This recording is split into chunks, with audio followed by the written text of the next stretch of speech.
In 1994, a young American father took his daughter to Israel. He wanted her to see the country. He wanted her to understand this unique bond between these two countries. His two older sons were mature and teenagers, ready to fully understand it, but his daughter was but 11 years old. And he took her to Yad Vashem because he knew that there was no way she would fully understand exactly what's so unique about this country if she didn't realize what the Jewish people had been put through and how close they were to annihilation and how unnecessary that suffering was had someone intervened earlier, and how only because someone did intervene did it even stop. This father was concerned that his daughter might be a little overwhelmed by the graphic nature of what she would see. So he decided that he would take her through, and if it became too much, he would just lead her out. He took her by the hand. He walked her through Yad Vashem. As you remember, in those days it was arranged chronologically so that you would first see how children were separated and isolated by having the Star of David sewn onto their clothing, not so they could be honored, but so that they could be ridiculed and humiliated.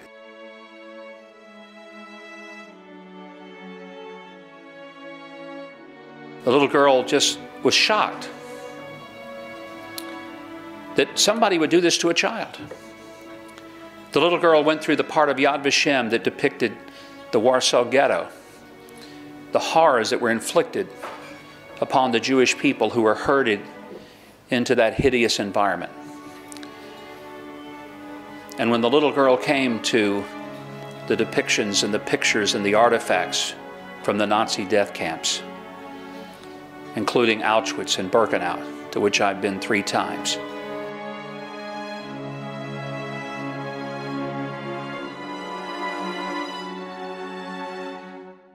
when the little girl saw those pictures, she fell silent.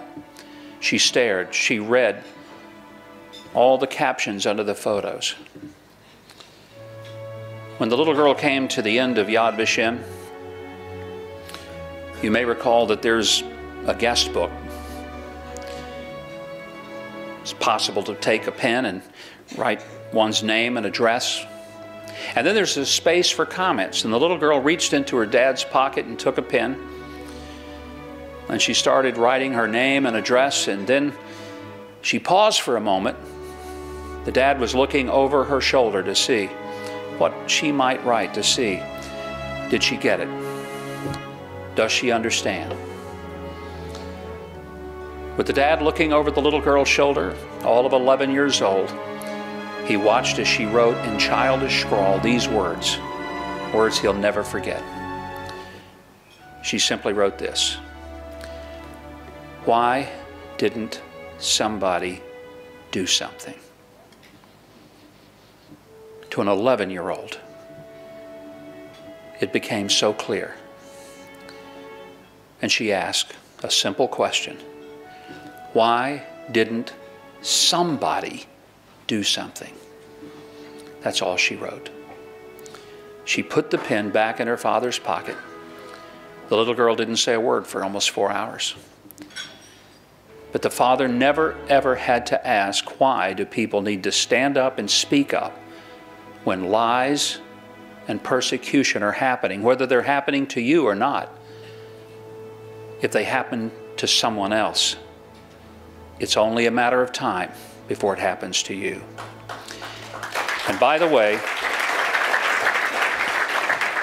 that little 11-year-old girl was my daughter. She's now in her 30s. She has 2 children.